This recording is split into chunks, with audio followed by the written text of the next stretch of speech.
In the busy house of Poblacion Compostela, Davao de Oro, lives a father of three fighting to rebuild his life after the pandemic changed everything.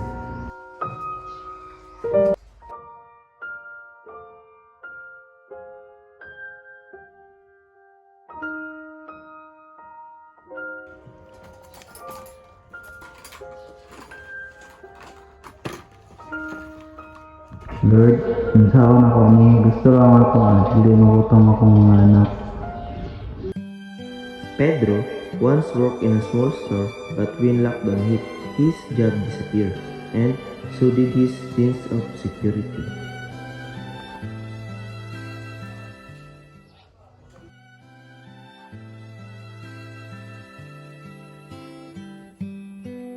And Aubrey was her name.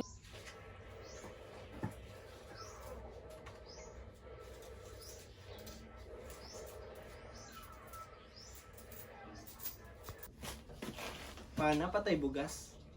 Ang hirang tawag bugas, siling anak.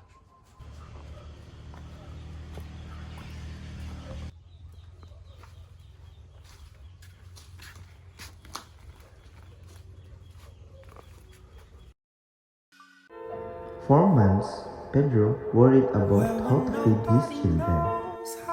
Pero, imbis na maundang, he kept looking for a way to survive.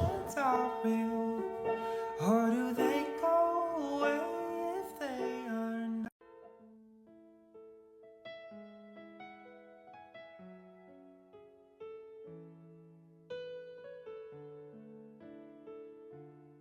Through our community-based livelihood program, you will learn about urban gardening and handicraft making.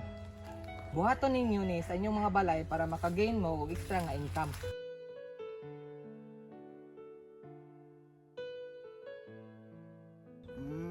Mura rin simple no? Pwede rin ka magtanom sa gamay ng space. Pedro joined the program with hope in his heart. He learned how to grow vegetables and recycled containers and create handmade craft from simple materials.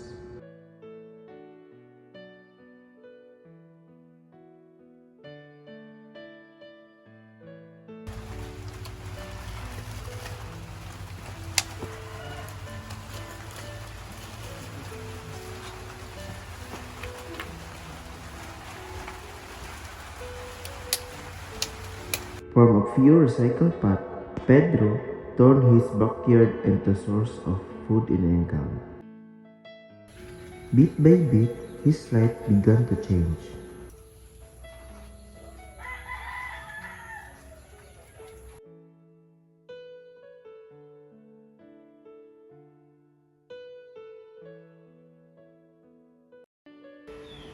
Dili ami daghang kwarta pero igo na para ipalit og bugas.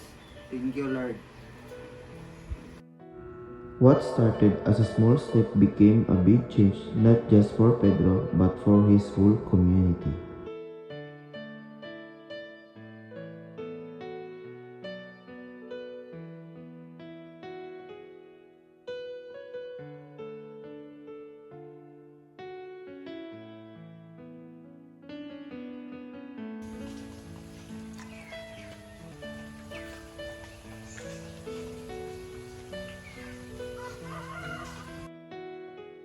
Pedro, salamat ha. Karon makatanom na sad mi bisag gamay ra mong lugar.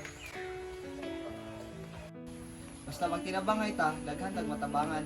Dili kailangan dako ang kita para mutubo ang paglaom. Today, Pedro not only fed his family, he inspired others to grow their own food and build better life.